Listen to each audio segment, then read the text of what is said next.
Hello, my fantastic faction of followers, fans and freaks of fun Fanicom festivities. How did I fuck up my own intro? Wow. I am I knew it was Ziploc. coming. I was waiting for it.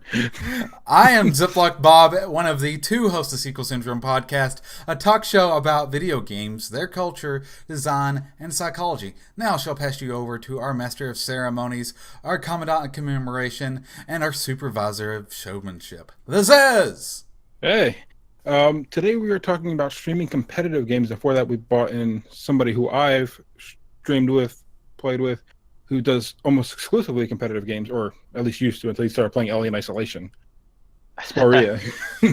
How's Hi it going, guys. Spar? Yeah, good. Yourself? I'm doing fine as frog's hair. I'm just recovering from the long week and still bracing myself through this crazy Steam sale. Brace your wallets. So, Spar, what have you been playing lately? So some of you already know this who got me on Steam. I've been playing a lot of Death Garden from the developers of Dead by Daylight. Having a lot of fun with that. Very competitive, or at least it will be eventually. I think that's the the end goal. And I've been doing a lot of single-player horror nights. So to bring you back to Alien Isolation as an example. Nice.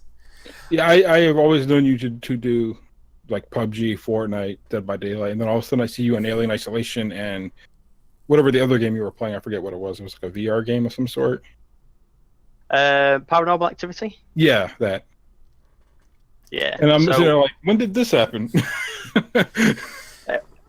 everyone kind of knows me for kind of first-person shooters, but what they don't know behind closed doors is I am terrified of anything spooky.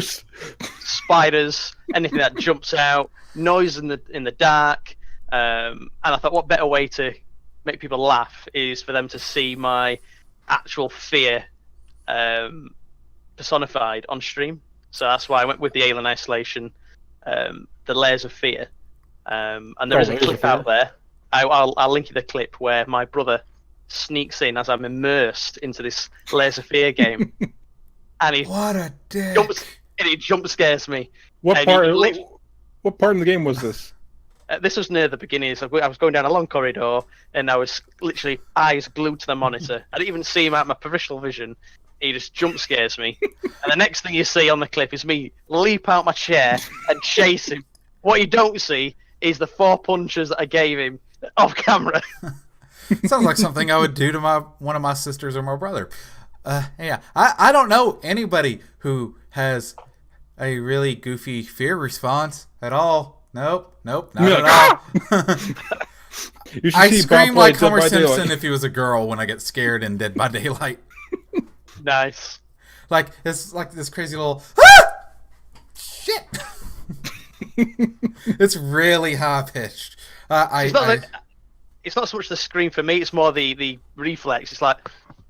Yeah. Yeah, I don't, I tense up and I'm just like jazz on. It's like, I'll do a quick jump up, but my hands do not move from this because I'm like, nope, need to get away, nope, I am noping the out of here. I am doing all that I can. Yeah, man, what have I been playing? Wait, I actually did make time to play one game this week. That's actually impressive. It was like Van Helsing Final Cut or something like that. It's this weird gothic styled action RPG. Incredible Adventures? Yeah, the Incredible Adventures. Which one? One or two? Final Cut. So I think it's a version of one, but like a director's cut of it. See, I have them, 1 and 2, and whenever I play them, I get like weird graphical issues. Like textures will disappear and things like that. I've had no problem with the Final Cut version, so... But yeah, I wound up buying a bunch of action RPGs because I'm like, man, I remember how fun this was. I remember, like, actual story-driven ones like Icewind Dale and stuff like that. Like, classic computer RPGs, but this one's a little bit faster-paced. But it's not as fast-paced as, like, say, Diablo, to where you become a god. Basically, at the end of that game. No. Like Diablo 1 was like that. That's been before they established Nephilim. Like it's a trope in that game. Is like, no, once you get like, a couple of stones of Jordans, and you're going to walk into a room, especially if you were like a Smiteadin, which is a paladin that uses smite, and your main weapon is a shield. You walk in, pop smite, and everything just turns into just red jelly. Like you're, if this was D&D, your turn undead skill would be so good you could walk up into a necropolis and just go, I turn the undead by the holy whatever, and bam, Disney World. Because you're just that viciously overpowered. The fun is the journey getting there. See, I think the fun is knowing that you've achieved that, you've put all the time in and the effort. So be able to go into a room and do that, you get a sense of achievement and accomplishment. Like, yes, I've wiped an entire room of 50 creatures in one button. Bring it on, and then it kind of boosts you up for the next challenge, which at some point you get to a point where there is no further challenges. Yeah, you're like, what's next? Nothing. Beat the game now. I'm like, but, aw. But then you turn around and you have games like Path of Exile, where you hit you hit Act 2, or right before the end of Act 1. Oh, that level spot. That difficulty spike. And then they summon, they stick the God Emperor on you, and all of a sudden he's just pimp slapping you all around the room with him and his little soldier thingies, little stone statue soldiers. You ever played Path of Exile? It's okay. You ever played the second Diablo game? I have, yeah. Okay, imagine if they made Diablo 3 in that style. Oh, okay. It's anything they sell. They don't sell power directly. The closest thing they come to selling power is that you can buy more storage slots for your town bank. Yeah, your bank, your guild stash, your personal stash. But outside of that, it's all cosmetic. So I'm really fine with doing that.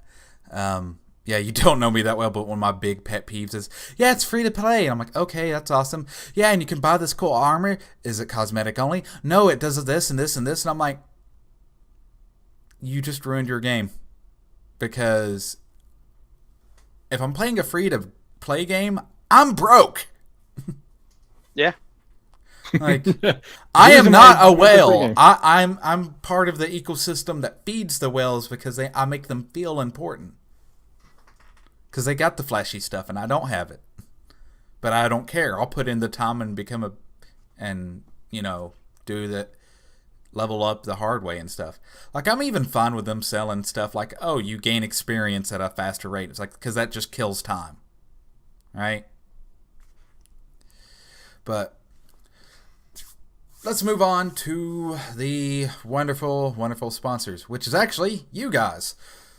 Through stuff like GatherBot by our Opera event, which is the bot that we use to fund the show, whether it be through the free tips program where you get to use mobile games or such just for donations to stream directly GatherBot. It's how everything's supported so we don't turn into a shill like, me going, hey, Razor, I buy literally everything you put out. Could you give me some money so I can buy more of your stuff? Who else sponsors us, Zez? We're also sponsored by, don't know if we're sponsored by, but we want to give a special shout out to anyone who cheers, subs, and uses Twitch Prime. Twitch Prime is a way you can watch this ad-free by linking your Twitch account with your Amazon Prime account. And you can even use it towards people like Spariha here. It's like, please, I do need a new pair of shoes, so spare change, anyone? Spare change? Said we're gonna change.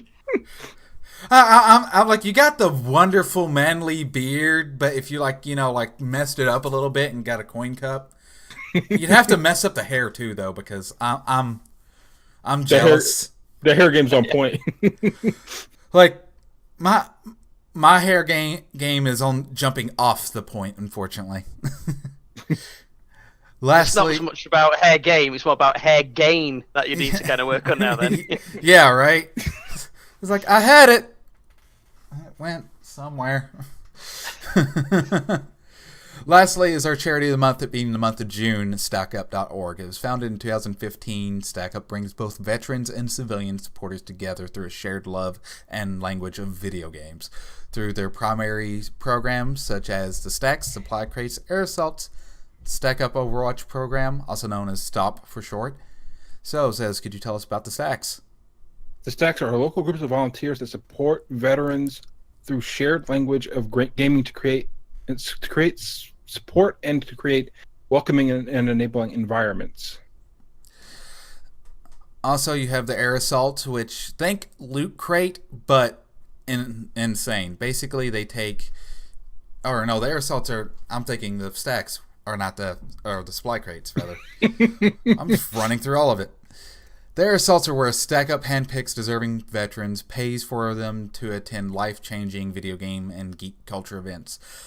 These are your Comic-Cons, your PAXs, your E3s, which was not that long ago, TwitchCons, Dev Studio tours. I think they were able to get some veterans over to tour Santa Monica Studios once. But the veterans don't have to pay anything. They pay for room, board, food. Probably give them some nice swag too. But that does it for our sponsors. So, Spar, what's it like streaming competitive games? Because I've tried it and I guarantee you we've had much different mileage on that one.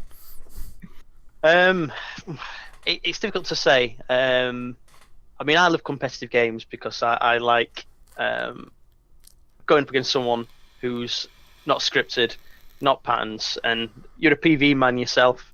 As you'll know, when you do a certain boss, you'll get used to it'll fight you in a certain way. So you can always adapt to those tactics, and eventually over time you can learn them, and it's quite easy. Yeah. Competitive and what it's like for streaming is you don't have that. Everything's different. What one tactic you might use and it works, use it again, it doesn't. They've adapted. Yeah. It's really thrilling, and I think competitively it's just a way of showcasing how adaptive you are in terms of change. Yeah. And the thing I've noticed with good PvP games is everything has a counter. Yeah. You might not be able to hold or be able to quickly access every counter, especially in, like, say, a hero shooter or a class-based shooter such as Overwatch, right? Mm-hmm. What's the robot's name on that one? Bastion. Yeah, Bastion, right. Yeah, Bastion, and I think it's Genji is the swordsman. Or is Genji is the ninja swordsman, yeah. Yeah. Genji can counter Bastion's ultimate by blocking it, right? That's I haven't played Overwatch in a while. I don't think they nerfed it, did they? So Genji can counter a lot of things. His deflect will deflect most things, but then there's a lot of things that it can't deflect. And I think in competitive gaming, that is the difference between a normal competitive gamer to someone who's kind of, I wouldn't say pro, but plays to win, basically, because they understand who can do what can't do what. And then once you've mastered that stage, the kind of the higher end game is understanding people's cooldown. So if you've seen a Genji use his deflect, you know then you've got a certain amount of seconds before you can't do it again. And it's then conveying that information to the rest of your team.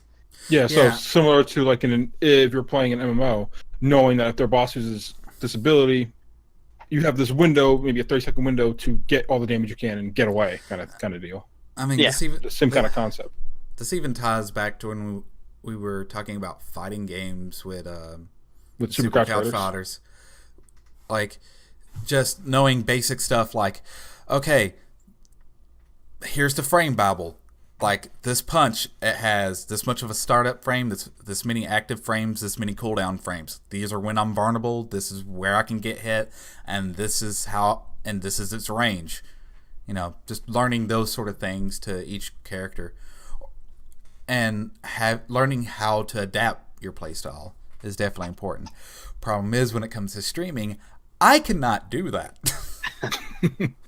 Just not at all, because like I play like a lot of RPGs, right? I'm a min-maxer. I I work the numbers behind that's under the hood, because in RPGs they tend to be more visible. As far as like, you can actually just look at the stat screens and they tell you what all of it means. You know what attack is versus special attack versus defense and special defense and so on. Yeah, you know your attack strength has to go against their physical defense, or your magic ability has to be higher than their magical defense in order to do the damage you need it to do. And even though you might not see their stats, you're like, oh, okay, I'm not. You do see at least what damage you're doing, so you can kind of work off of that. Yeah, if you're doing 3 damage with your magic attack, well, maybe I should be doing something else. It's like maybe it's the wrong element. Maybe they're weak to physical. Maybe they need to be poisoned. Who knows, right? Where that doesn't work in competitive gaming, in my thing, because like you said, there's a lot of scripts in the PvE world. There's not that. Well, sometimes this is going to be a bit of a tangent, and these are perfectly allowed here, because I forgot to tell you that pre-stream. We go on tangents here. But like with certain PvP games, I'll notice they do what I call a hybrid between PvP and PvE by using bots to fill the room to its max capacity for more dynamic play. Okay. Like, not all games do this. I've noticed that it's more on the mobile side where I've been noticing a lot as far as a trend, especially with the Battle Royale clones. There's 100 players, 80 of them are bots, and you might have 20 players on the map. Okay, honestly, it's more like 93 of them bots. You might have 7 actual players on the map, right? To where it's like, and you can always tell which ones are scripted and which ones are you're actually playing against somebody, because they're harder to predict. Yeah, that's it. I think, especially when we talk about battle royale games on mobile. Mm-hmm. I know you guys say mobile. Yeah, we say mobile. It's a dialect thing. Yeah, it's a pronunciation difference. Yeah. I think it's very hard to differentiate a human player and a bot, purely because if you think of a mobile phone and you're trying to move and aim. I've had a go of a Fortnite, and you're like this because there's no kind of fluid movement. However, I have seen some kind of competitive people who put tinfoil on the front of the phone just so they have that bit more responsive and they can touch more parts of the screen. If it's something really, really interesting to watch, if you ever get time, have a look on YouTube. Some of the people that do it, then the lens to go to just to win in a competitive game.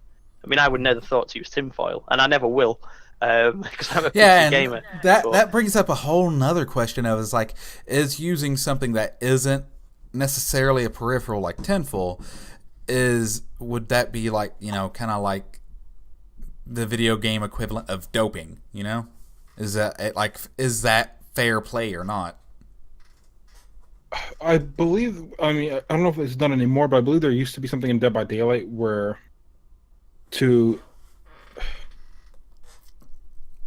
help with the spacebar pressing, they taped the spacebar down or something to that effect. I don't remember. It was something. Well, that's weird.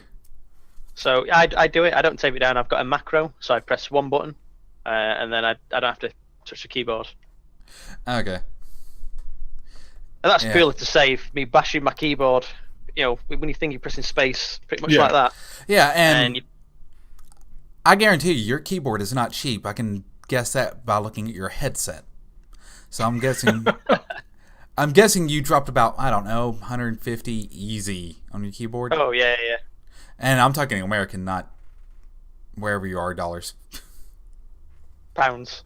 It'd probably be what? I think I spent £158, so that's probably what? 175 or so? Yeah, it's about $175. 175, 180, I think. It's been a while since I've looked at it. Expensive bit of kit. Yeah, basically. It is. That and even then, over in the UK, the same I buy the same a piece of kit and you buy the exact same thing. You tend to pay more over there because of VAT. I was wrong. It's equal to about $210. Yeah, that's definitely VAT at work. Okay, yeah. That is VAT. By the way, for you American viewers that don't know what VAT is, that's value added tax. So basically, if you take a raw material, if you do something to turn it into something useful, there's a tax for you to do that to sell it. They don't do it on everything like foods and stuff. That's VAT exempt because the government isn't evil. It's just... It's certain foods, mainly cakes, chocolates, kind of luxury items. Yeah. Clothes, apart from you don't pay VAT on kids' clothes. But adult clothes and things like that. Yeah. But it's just like, hey, if you thought you weren't going to learn about different cultures, no, surprisingly. I was like, taxes do hit gamers too, and we'll talk about it, bring them up when necessary. But, yeah. So, I want to get better about streaming competitive games, so what are some do's and don'ts that you think would be a good, like, things to at least watch out for? I think for me, it's showing your frustration. That's really hard. Yeah, I mean, I haven't mastered that. I was actually just talking about that. Like I was telling Nick, you can't sit there and show your frustration and flip your lid, or sit there and just completely zone out and go while you're playing because you're frustrated because you're losing. Yeah, and that is a really hard ability to master. There's many times when I've played competitive Overwatch, and I'm so concentrated, you lose the whole kind of audience engagement. Yeah. You forget to go, oh, yeah, there's a chat here. Yeah. So it is a hard balance. Do they mix well?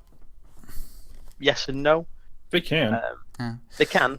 They can. And, I definitely have to say, like, it is a challenge because even with a PvE multiplayer game like, I'm playing the crap out of it here lately, Killing Floor 2. Going for. Okay. Yeah. Like, it's you and your team versus zombies. However, around, like, say if you do a 10-round match, around 6, 7, you kind of have to throw a little bit more focus its way.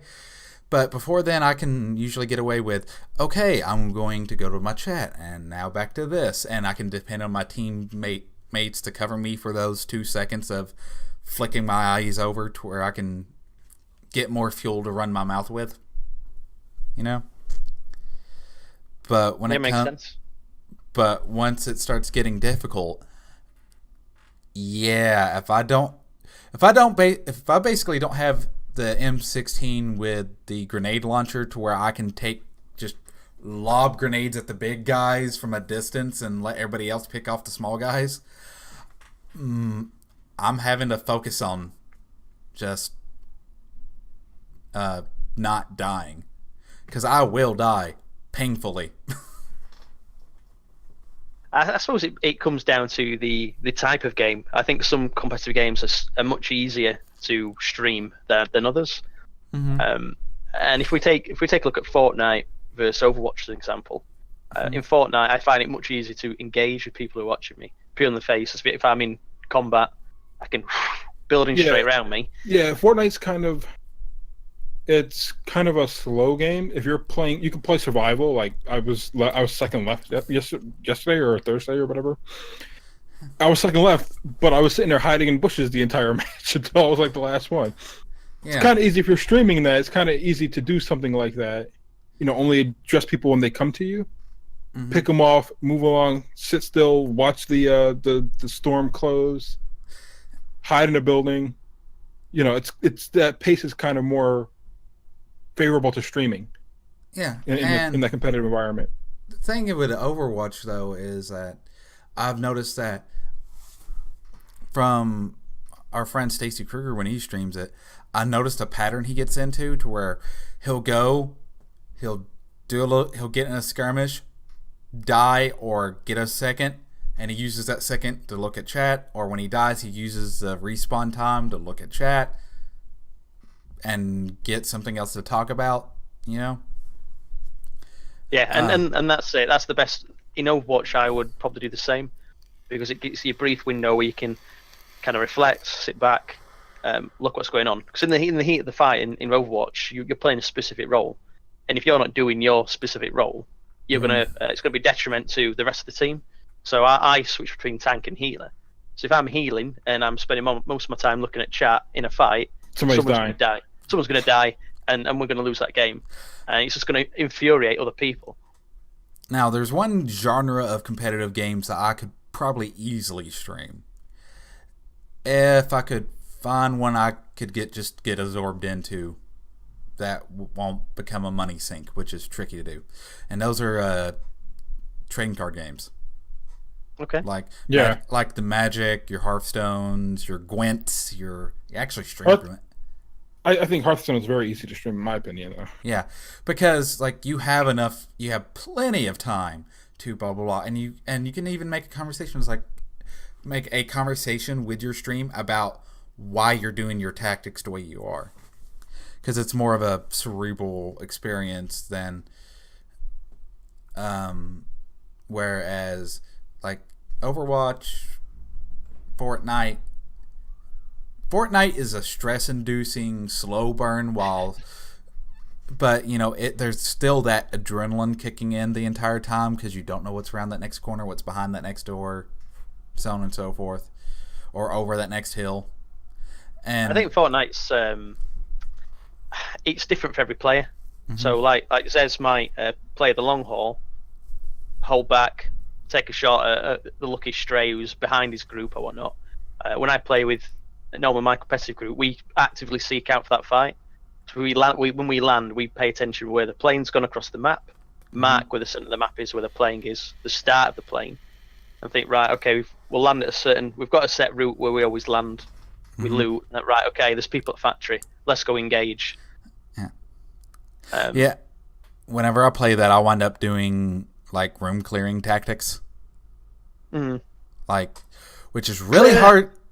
Yeah, I'm not like fully going clear, but I'm still using like the same things you do that they teach you when you're military on how to clear a room, which is really hard to do on solos. So I try to do duos with somebody occasionally, which it's possible to do with two people. But when you know that you're only running in with other duos, it makes it a little bit less frantic. Because with it being split two ways, you only have to clear 50% of each room. Yeah, makes sense. But when it comes to... Oh, go ahead. Sorry, go on. Oh, no. You first. What I was going to say was, for Fortnite, the ultimate tactic in Fortnite is the building. I mean, aiming is obviously important. It's a first-person shooter, but you don't have to be... godlike in terms of aiming, because you can easily win a match with someone who's good at aiming if you're a good builder. And it's about outmaneuvering that person. And what you'll tend to find in Fortnite when it comes to endgame, it's all about the building. So you'll see people ramp up towards each other, and they're kind of building over just to get the height advantage. Yeah, you'll just see the void or whatever build on up. And it just becomes a maze of structures and walls and floors, and that is the ultimate difference between someone who can go in and casually play it till some of your people that win all the time. And that is the most important thing. If you ever want to get into competitive Fortnite, you need to learn how to build. And the way I did it is I joined a game, landed in a corner of a map, and just practiced building. And that's all I did for a good couple of games until I could put a tower up in a couple of seconds. And I suppose then you just expand from that. Yeah. I've never been able to really get the building mechanic in mind as far as that, and that probably will help me actually get in the top 50. Because most of the times that I die, 80% of the times it's because I get outbuilt and outmaneuvered because of that. And the other 20 is because I'm like, look over the chat, dang it. Yeah. Yeah, looking over a chat, some of those games will screw you. But let's change gears because we seem to be running over the same pointers and tips, but there's something else that is kind of the more crappier side of streaming these games. Is sometimes the other side doesn't want to play fair. Okay. And like, there was a huge debacle with PUBG once upon a time. It's a while ago now, with them banning people for stream sniping. Have you guys ever run into this? Zez? Yeah, I shared an incident of this. I think we had Rad on. Was that last week? Yes. It was last week. When we had Rad Hazard on. No, wait, no. That was 2 weeks ago. Last week was 2 weeks ago? the BRG E3 thing. Yeah, my weeks are getting mixed up. But I had somebody. I was playing. Yeah, I was playing, and I killed somebody, and they got salty, so they came into my chat. I was streaming it. They came into my chat. That's salt rating. No, that's salt rating, but there was also stream sniping because they used that to watch when I was opening my lobby and jumping into my match, and then when I killed them, or when I was getting ready to hook them to finish the kill, DC. That is such yeah, it's a dick move. Like, I don't use this word that often because I think it should be only used for the highest of occasions. But that was cuntiliciously douchey. As far as like, you're making my people proud there, Bob. I've ran into some SAS guys. They take swearing to an art form. It's kind of beautiful. I'm holding back with all the swearing. I think being British, we put a swear word in every other sentence. I was in the army. I can use that as an excuse. Well, you guys just got done being Canadian. Be like, no, you go first. No, you go first. Oh no! See, that was my polite southernness coming out. I thought you just spent too much time with Kurok. That's what that was. No, I'm not sorry. Yeah, they don't say sorry in Canada. They say sorry. I don't know what they're talking about. He's gonna give me an earful later. But yeah, I've dealt with trolls, but when I could not imagine them trying to reach me in the game too, and it's like, okay, if you run your mouth in my Twitch chat, I'm like, okay, ban done. That's wow. Why are you playing the game if you're going to act that way? Yeah, like I was saying my thing. Like I banned them 4 times. Created multiple accounts to come to my channel and harass me when that happened. Oh no, Zez, you're not that special. They already had those accounts. You're not their only one. No. They created an account. With my username in it. Oh, okay, yeah. Okay, that's pretty unique. Okay. Yeah, they liked you. I mean, there's certain things you can do to protect yourself from stream sniping, though. Yeah. The main one is not to have your kind of alias have Twitch mention at all. Mm-hmm. And that's when, I suppose, when it comes to streaming, unless you're a really established streamer, that's where it becomes difficult because you want to get your content out there. You want people to know, obviously, you're streaming and generate that, I suppose, traffic to your little kind of slice of the streaming world. Yeah. And for many years, not years, so for many months, I used to run Spariha, Twitch TV in let's say Dead by Daylight. That's how I found you because we were surviving together. Yeah. I mean, and while that's good, like part of me never wants to do that because I feel like I'd be asking for trouble because, dude, I am snake bit with bad luck. Yeah, and that's it, and that's the real kind of, it's a double-edged sword.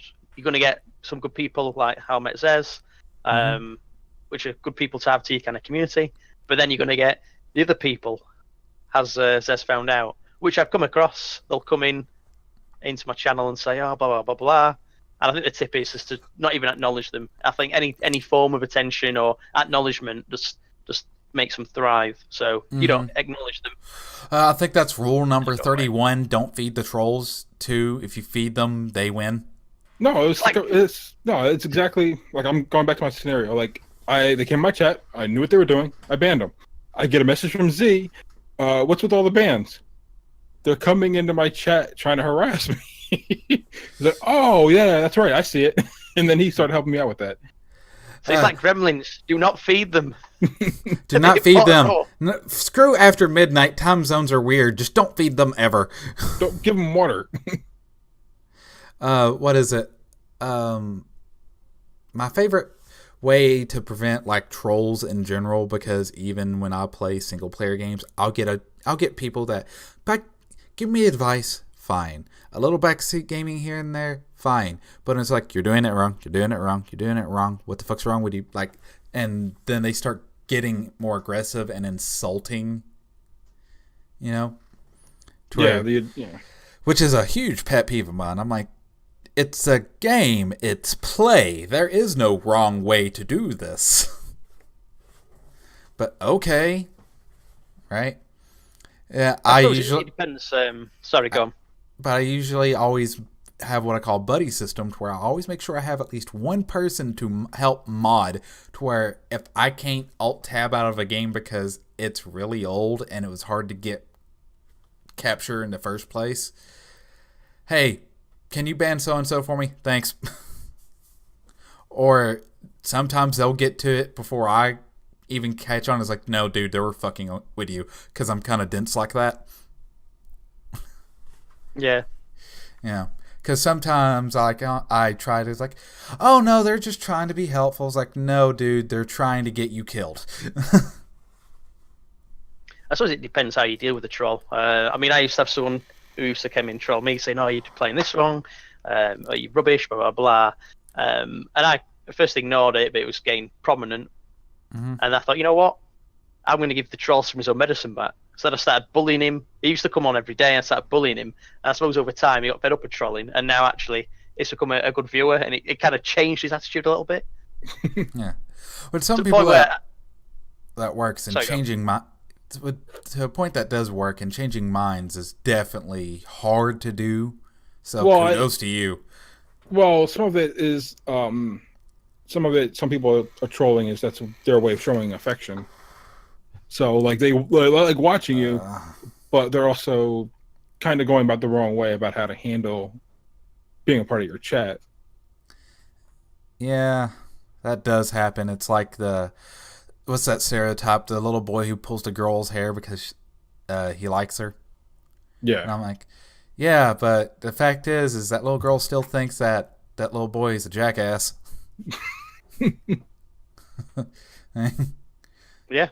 I mean, your motive for it, yeah, cool. But same thing is, but you're going about what you want to do the wrong way, so you're becoming your worst enemy in that particular relationship.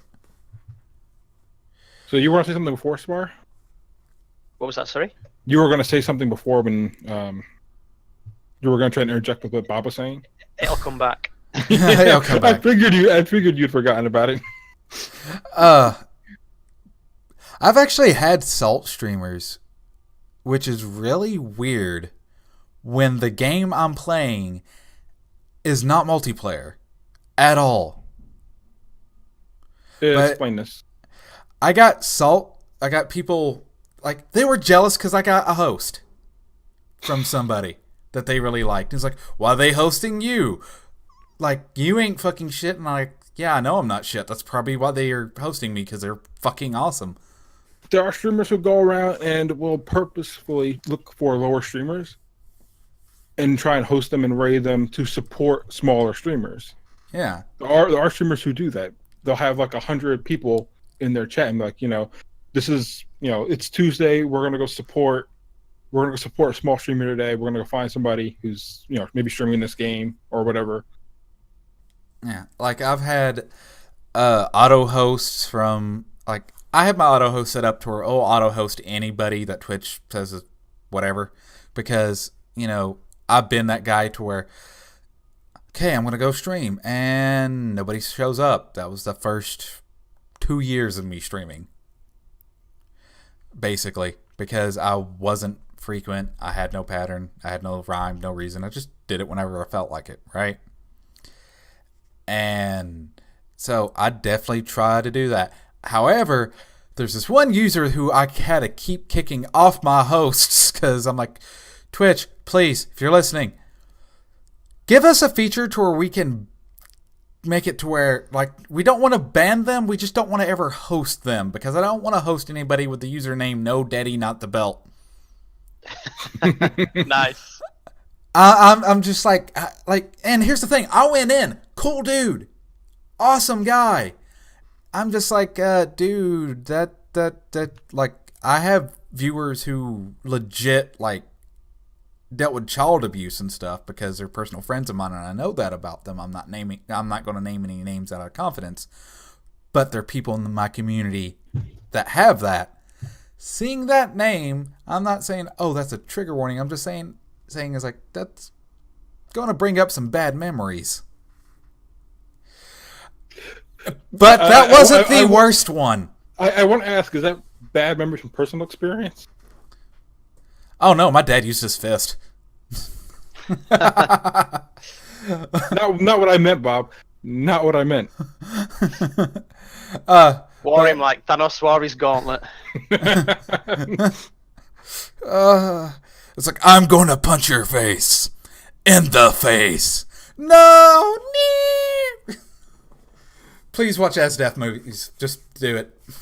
That's interneting 101. But, here's something that's kind of been an interesting question I've been asking people that's been doing, in my limited research, has been doing this.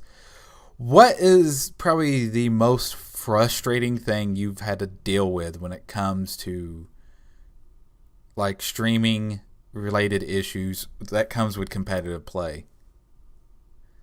More so than anything else. Like, because, yeah, you do need to have a better internet connection at times, because you're streaming and you're playing an online game. But it can be something like that, or something to where it's like, yeah, if I was playing a PvE or any other game, this might not have happened due to the uniqueness of the situation, trolls or otherwise. We've probably talked about mine, which is the zone out, the focus mode. Yeah. Or, focus mode, or paying too much attention to chat during a competitive game. And you turn around and, oh, I just got killed. Yeah, my biggest problem is I do the exact opposite. If I start losing, I zone in on the game because my old... Yeah. Well, Jocko in the chat says that he doesn't like it when people become too salty and rude.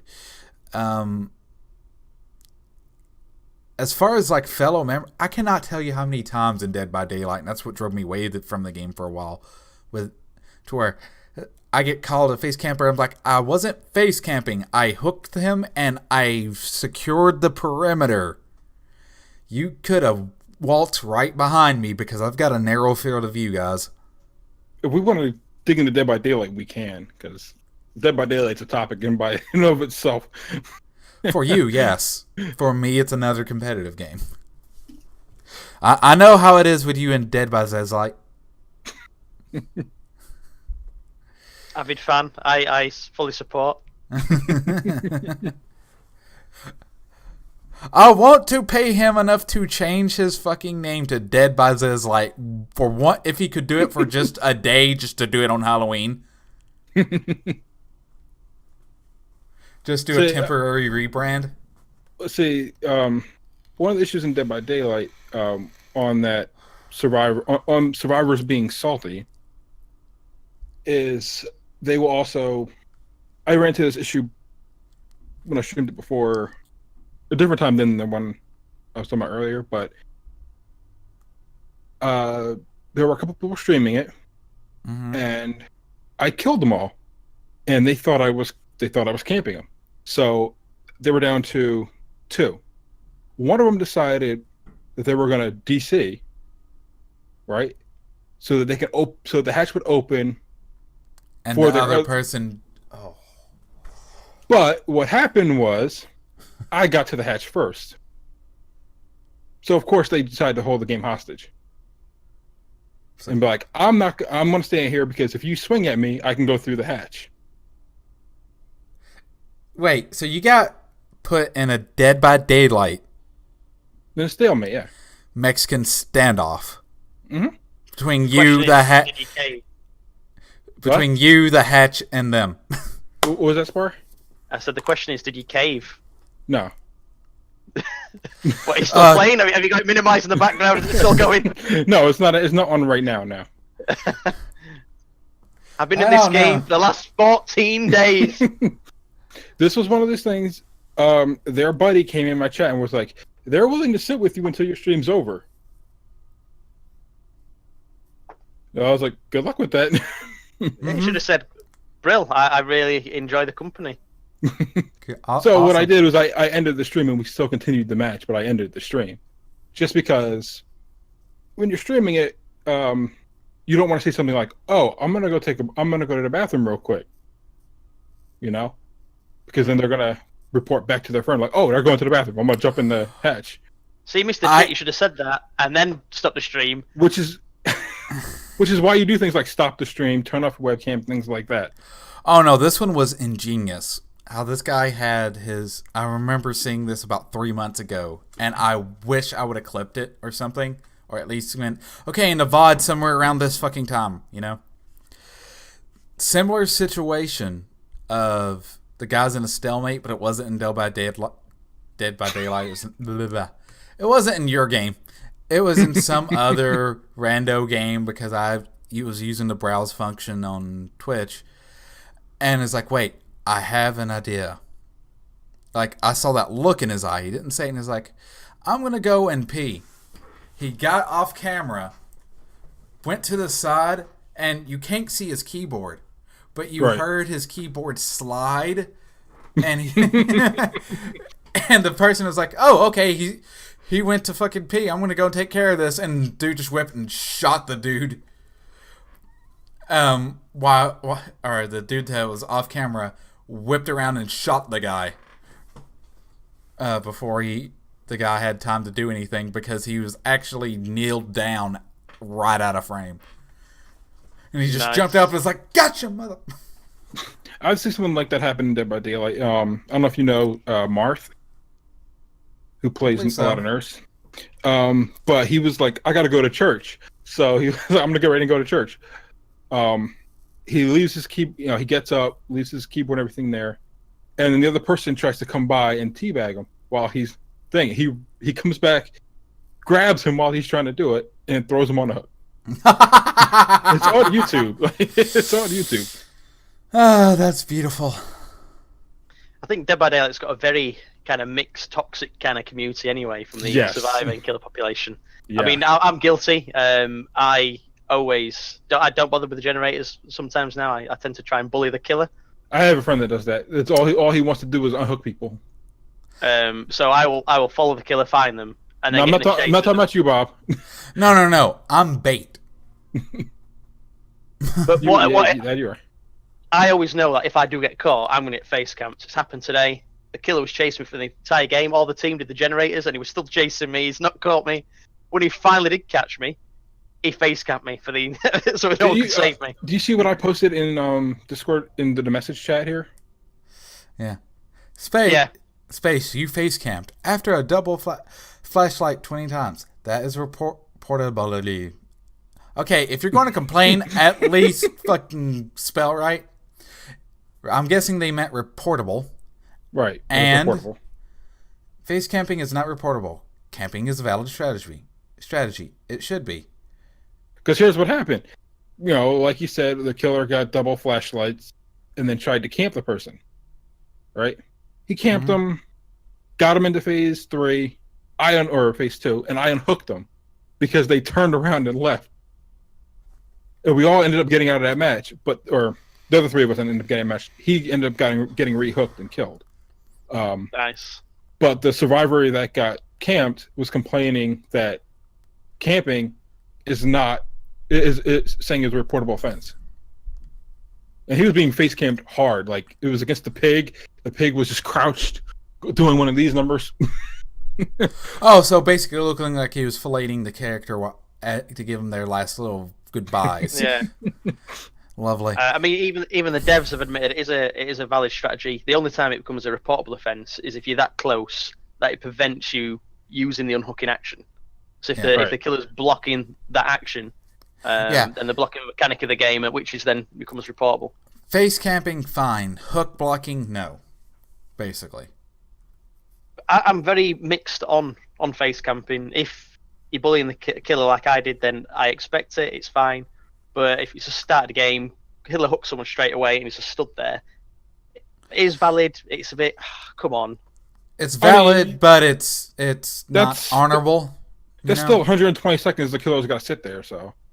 Yeah, so the only viable strategy after that is if the killer is doing that, is rush the Jennies, put that bit of pressure on with the killer's thinking, actually, I need to do something now, otherwise I'm just going to get out of this game with one hook. Yeah. And, yeah, this has become Dead by Daylight. But it really does fit. Because not only is it a competitive game, it's an asymmetric competitive game. So it's probably the longest one still running. What, asymmetric competitive games? Yeah. Well, no, because even like fully asymmetric team, yes, I'll give you that. Maybe. I'd have to actually verify that. But like even Overwatch has shades of asymmetry. Mm. It's like yes, both people, there can be two Mai's on the map if somebody takes a Mai and the other team takes a Mai, for example.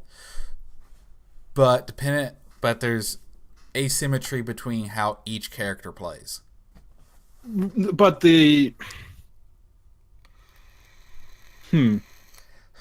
So I don't look at Overwatch, not Overwatch, Dead by Daylight as a competitive game. Someone who streams competitive game, I look at that and I don't think Dead by Daylight is competitive at all.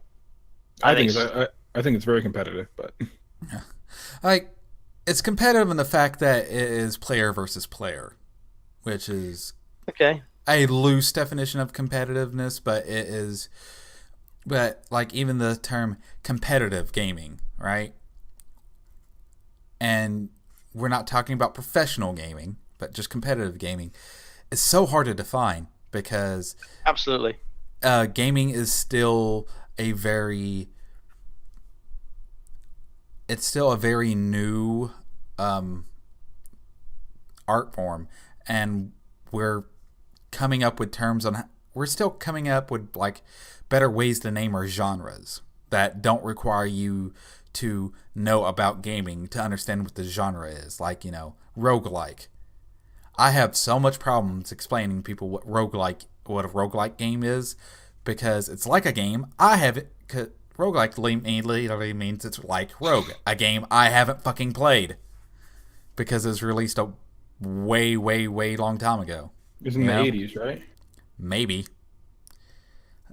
I know it's probably a DOS based. I want to say early 80s. I'm not sure about that. But, yeah.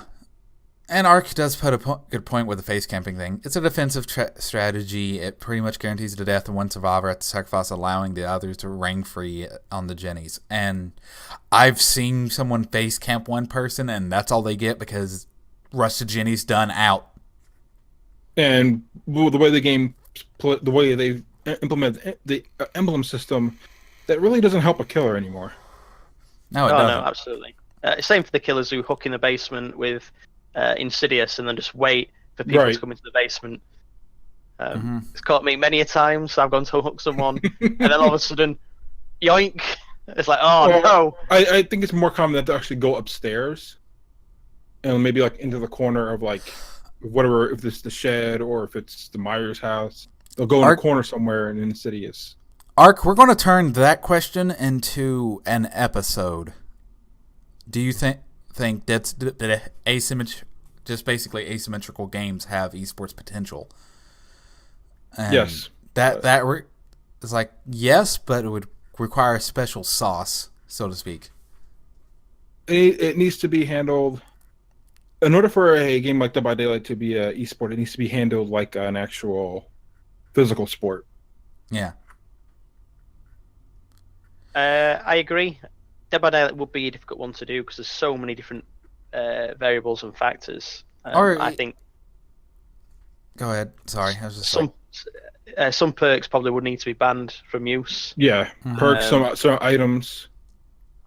And I always like to play with killers that have got a ping under 150, and the reason for that is when you come to kind of pallet slamming and vaulting through windows, what you'll tend to find is any killer over 150, me especially, you'll always find that there is that bit more of a delay, and then killer will always get you to do a vault through the window. And it's harder to kind of 360 evade higher ping killers as well. So there's that whole element for me. If Dead by Daylight was to go competitive, that'd have to be kind of, I suppose, cemented. Because like 360 juking is a valid strategy, and if you can pull it off, you can make the killer chase you and miss pretty much every hit if you're good at it.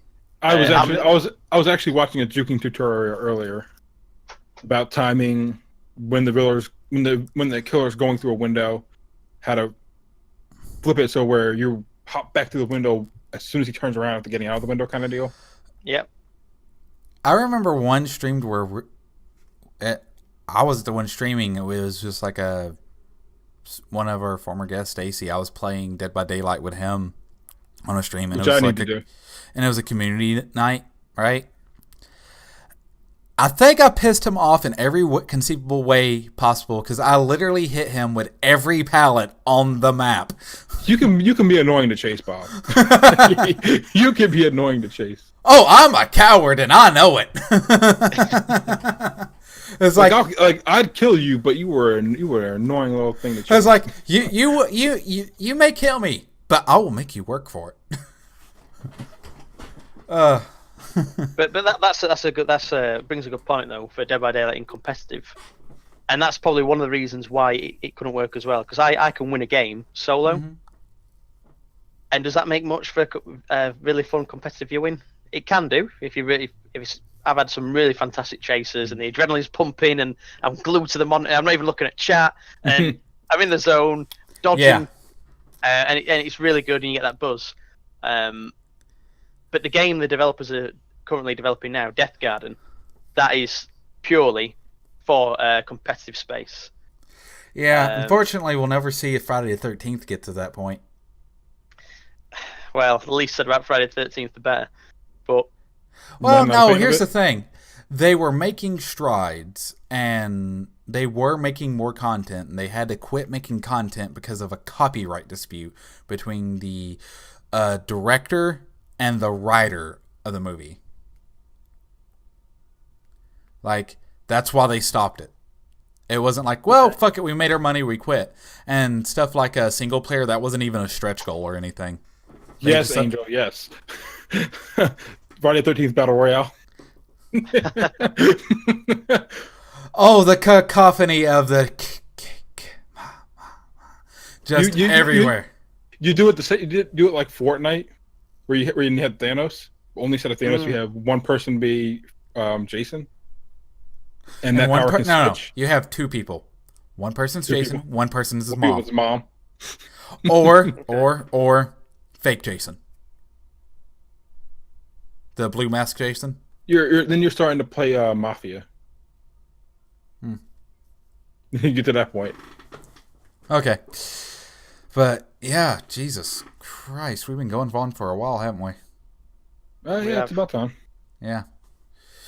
So, let's wrap this up with some final thoughts. Let's go with a simple question.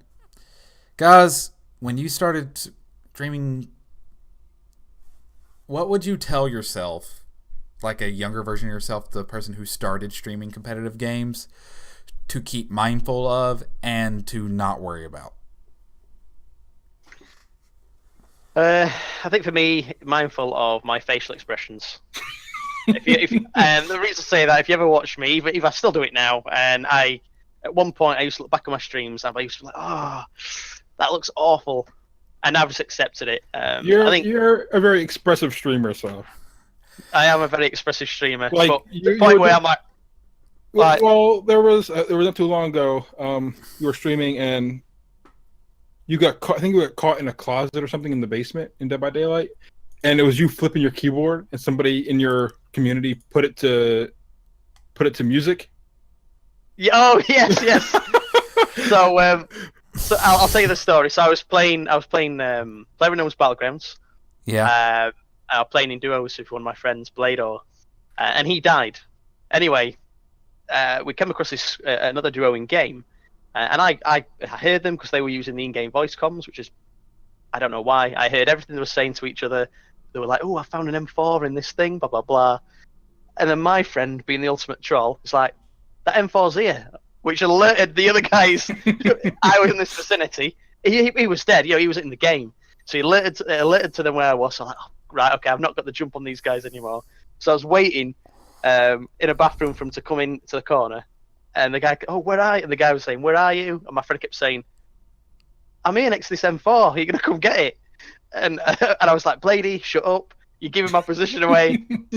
And then something happened in chat, and I looked at chat for a second, and that's when he popped through the door, and I panicked and I died. And I fit a rage, and I just went, "No!" And then someone turned it into a video. Yeah, it's like a video meme. Oh God. Basically a Phil Collins in the air. Yeah, and it's like, dum. Oh God. Yeah, definitely. Like, and don't feel bad about that, because honestly, dude, I make a face that I make whenever like someone's talking and I think of something really smart ass to say, especially on like podcasts and stuff. And one of the members of Bottle Rocket Gaming caught on to that. Okay. And then had an emote made out of it. Nice.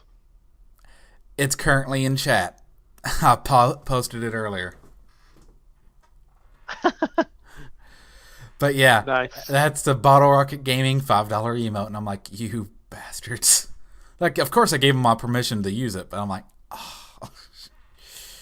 But I suppose if I was to, back to your question, what I would change or do differently, I think it's just be more accepting of your flaws and try to use them as strengths. So I know I'm expressive, so I kind of use that now within my streams, and I kind of poke fun at it, which creates more engagement. So I think, don't be disheartened if you do something you think, "Oh, I shouldn't have done that." Try and turn it into a strength rather than think of it as a weakness, and that's probably what I would have told myself when I first started. It's very hard to do that, because I know a lot of Twitch streamers, myself included, and just even YouTubers, just any sort of people who make stuff or put themselves out there like this, that are hypercritical of themselves. Yeah. And it's very easy to fall into that. What about you, Zez? My biggest thing, and it still is whether it's, regardless of what it's streaming is, be consistent. Like with schedule? Well, you don't necessarily need a schedule or content. You just need to be streaming. Mm-hmm. Regardless if you have an actual schedule or not, it's better to stream at various different points of the day than to not stream at all. Given day. Right. Yeah. I think having a schedule is better, but just streaming in general, it is a step forward. Yeah, I think I would have told younger me to quit trying to stream games I like way too much, because seriously, Fridays suck for me because I only stream on weekdays as far as gaming content. And if I'm really into a game, I'm like, but I got shit to do this weekend and I can't stream. Meaning I can't play this awesome fucking... The Witcher series did that to me quite a few times. Because I streamed through all 3 Witcher games and I was just like, I I want to see what happens next with this quest. I love Witcher 3. It's just when I pick a game back up, I'm like, what was I doing? I've played enough RPGs where I kind of got used to that. Like, I don't know what the hell I'm doing, so okay, let's see where the quest log is, and let's see if I got a little notepad here to help me out. So one thing I would like to add, it brings back to Zez's point earlier. I think schedule is so important. I think people show up at specific times because they know you're playing. If you're not there, there's always going to be someone else. So I think for anyone who's watching, who's wanting to get into streaming and grow the community, nail a schedule down. And sometimes it's difficult because we all have lives, right? We all have family members, we all have jobs, we all have things that go wrong. I suppose the other thing then is communication. So get a Twitter up, get something where you can communicate that out. Discord server. Get a Discord server. I think Discord server is the way to go right now. Yeah. I've got a specific announcement channel in my Discord server where you've probably seen it, Zez. You'll probably get the everyone. Yeah. Anytime. Well, I had to mute your notifications because it was so many red notifications. So I'm like, I gotta mute this. I'll look in the channel when I get ready, but it's just every 5 seconds, ding, ding, ding. I'll go ahead and be perfectly honest with you. This is how I treat Discord, right? I won't do at everyone's for I'm going live because you kind of should know when I'm going live, but I'll get it there towards a quick, accessible place to check. But if I'm not going live, that's why I go at everyone. I'm not going live today. Here's why. Well, no, the thing is, Spar had whenever somebody would go live in his community, he would have an at everyone whenever somebody went live. Oh, I don't know if that's the way anymore, but it used to be like that. So I'm like every 5 seconds or every so often. Just that notification, somebody's going live, somebody's going live, somebody's going live. Like I gotta shut this up. Earlier this week I had to deal with what I call a pingus dingus. Dingus? Yeah, because this dingus keeps on pinging me. Like with the at everyone or at ZiplockBob and blah blah blah. You know, it's like a little ping notification, right? And a good fucking practice to do is, hey, if you're going to do an at everyone, it needs to be actually important. And I hate to break it to you, but to a lot of people, like even the people who enjoy watching my streams, like, oh yeah, occasionally I like watching your stuff, or they like watching Sequel Syndrome but not my games, or my games but not Sequel Syndrome, or maybe this game not that game, whatever, right? That's why I don't ping them about it anymore, because I've kind of learned from just asking, like, hey, how do you want the fucking pings to be? This is your community as much as it's mine, right? But just because you can use the at everyone for, hey, you're going streaming, hey, you need to ask me a question, doesn't mean, or the at username for, hey, I need to ask you this question, doesn't mean you should. Just PM me, dude. If you need to ask me a question, I'll actually get to it. I promise. Yeah, I'm kind of the same way. If I see red notifications, I'm looking at them. Yeah. So if I get overwhelmed with red notifications, I start losing my mind. Yeah, and it kind of like it's an over and exposure effect that you want to avoid, you know? Because the more you see something, the more it becomes normalized. I do not want at everyone to become normalized. You know? Right now I'm sending out a lot of them because of something else that I'm going to bring up later, but we'll get to that. So, Spariha, your 5 minutes of fame. Tell all the lovelies where people can find you. Hi guys, I've seen you in chat anyway. You've kind of got a little command set up. So yeah, you can find me on Twitch under my handle, which is Spariha. On Twitter as well, which I've got under my actual name. That was a mistake. I'm not corrected, but I've got nothing to hide. My surname is quite unique, so I've had to kind of block it on certain social media outlets. How do you say it? My surname? Yeah, because I want to say Goldspink. Yeah, that's it, yeah, Goldspink. Okay, so it's not like break it up, Gold's Pink, it's Goldspink. Got it. Yeah, Goldspink. Because when I was reading it, my mind was kind of going two ways about everything. Ladies and gentlemen, I'm a Gemini. This happens all the time. I don't like to make things easy with me either online name or my real life name. Yeah. And the guy's super fucking friendly. Today was my first day meeting him. Even in the stream, he's like, "Hey, how's it going?" And I was like, "Oh, kind of getting ready for tonight's dinner because I'm making dinner for my girlfriend because she's turning 30. Happy birthday, 30 baby." club. I turned 30 last year, and she was very gracious about me turning 30, so I shall do the same. Damn it. I kind of like being an ass, so I'm like, no. Oh, well. Yeah. You're like, not today. Don't get any easier. I turned 30 and then I woke up, my back was gone, sore back, and it's all downhill from here. Dude, that was me at 25. I've started using a cane years ago, so I'm ahead of the curve. I'm doing good. See, without the beard, I look really baby faced, and a lot of people used to think I was 24. I'm like, yeah, I'm 24. I never correct them. Are you 24? yeah, I am. Yeah. Oh yeah. That's fine. Here's the thing. I look older without the beard because you can see every line in my fucking face. I do remember you doing that, Spar, when before you had your beard. I do remember you being in your channel about yeah, for sure. So yeah, 24. I'll take that. Oh dear God. But yeah, tell people about your channel. Anything you got coming up. Any secrets and surprises that you feel fine with sharing them. I've got a story. We want about a funny story earlier in the stream that you want people to share. So I'll share one. It is a dating experience. So I'll share that in a moment. It's hilarious. It wasn't at the time, but it is now. Funny how that works. Right. Yeah. So I suppose some of the events that are coming up is I on every Friday evening now I do a Fright Night Friday. Mm-hmm. As you've seen me when I played Alien Isolation, just to change it up, because I think I burn myself out with competitive quite often. That's it, Pete says. Yes, the mirror. So I think competitive gaming burns you out quite easily, and sometimes I find that I have a deep hatred for a game that I once loved. And I think when you go into something like this, you should never be made to feel that way.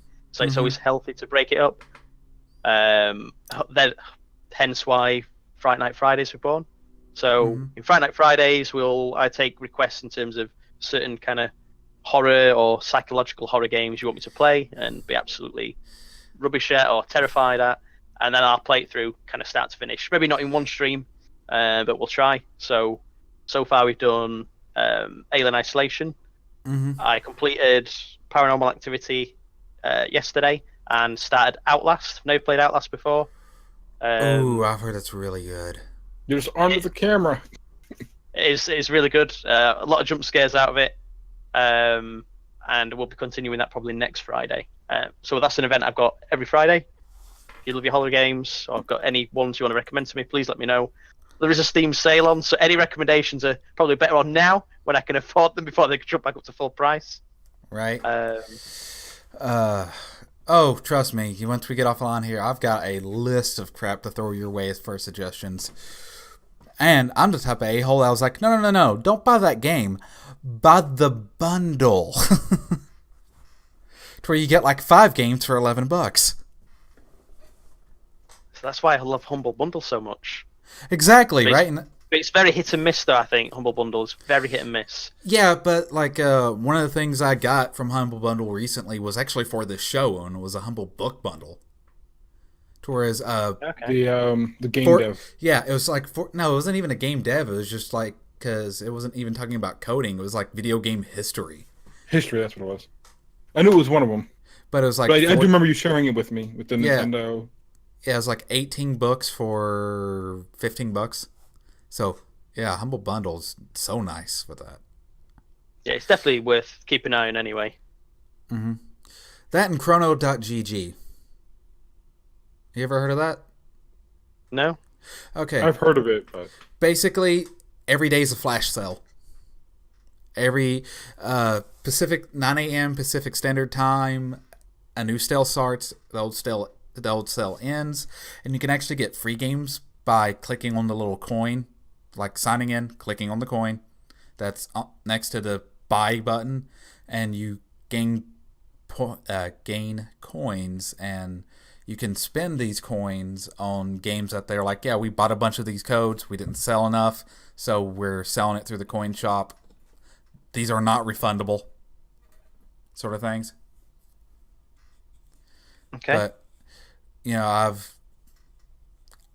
there's been some crap on there, and there's been some really good stuff on there, And when I say crap, I mean, they'll do everything from casual games, which are not me at all, to, there's this really, it's a little bit older, but it's like I said, if they made it like Outlast 3, Outlast 2 would come up on that thing in the next month. Like, guaranteed. Okay.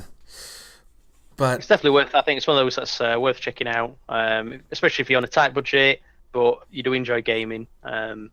Things like that, Humble Bundle, definitely things you should visit. Yeah. Because you're going to drop on some gems. I think there's going to be a lot where you think, but then there's going to be the odd day where you think, actually, that's a really good bargain. I've been wanting this game for a while.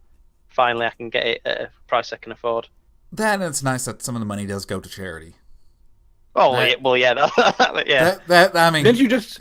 I forgot to advertise it on the show when we had it, but you did run a charity event. I did in the last month, right?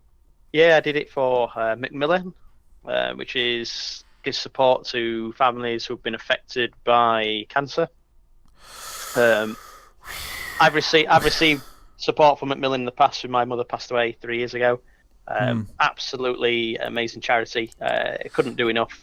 So do they help with just people who've lost someone with cancer, or like help the person who's dealing with it and the families as well? All of it. They'll help you if you've lost someone due to cancer. They'll help your family go through it if someone in your family is suffering with cancer currently. Mm-hmm. It's a really diverse charity, and they do something called Game Heroes, where you do a 24-hour stream.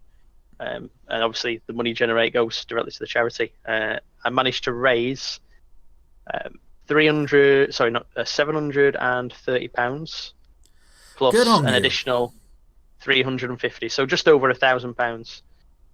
Good on you. I can barely scratch 100 with Extra Life. So I don't know if you know about them. Extra Life. Extra Life, basically same concept, except for the money goes to Children's Miracle Network hospitals. Okay. You get to pick the hospital, so always pick the one that is literally 10 miles down the road from where I'm sitting at right now. Yeah, they usually run their event in late October, early November. Usually the first Saturday in October. Early October. Okay. Or no, the first Saturday in November or the last Saturday in October, whichever's closest to the girl's birthday that it's in a memory of. Okay. Because it's like a lot of good charities were started as an in memoriam thing. So, that being said, ladies and gentlemen, I've been ZiplockBob, and I've been joined with these two wonderful streamers, such as Spariha here, who just got through telling you all of his details, and the Zez, who you can find at twitch.tv Zez and twitter.com/thezez. You can find me here, of course, twitch.tv. Yeah, wow, I about said twitch.tv the Zez. I had to catch myself. I got in a rhythm. Yes, follow Bob at my channel. Absolutely. Yes. Now just give him the follows. Fuck it, right? That being said, you can follow me at twitch.tv ZiplockBob. I'm rarely on Twitter at ZiplockBob. Best way to find me is on Discord. Congratulations, Dark Hole Sun. Also, this will be aired on YouTube 2 weeks after its initial air date, which is what's Friday, not next Friday, but the Friday after, Zez. The 6th. So July the 6th, this will be live on YouTube in all its edited glory at BattleRocketGaming.com. Stacy and the Final Fantasy double parters this week, right? Yeah, this coming Friday. Yesterday was the BRG one over E3. But long story short, if you go to bottlerocketgaming.com, you can find the YouTube link there, as well as link to the Discord over there, where we're currently doing giveaways. And right now there is a huge giveaway that I am not eligible for because I'm the one helping running it, where we're giving 12 games to one lucky contestant. Whoever brings in the most people likes to the server, whoever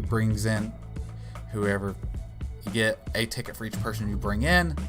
It's not based on who does the most. It's going to be just a weighted raffle system. So be sure to check that out.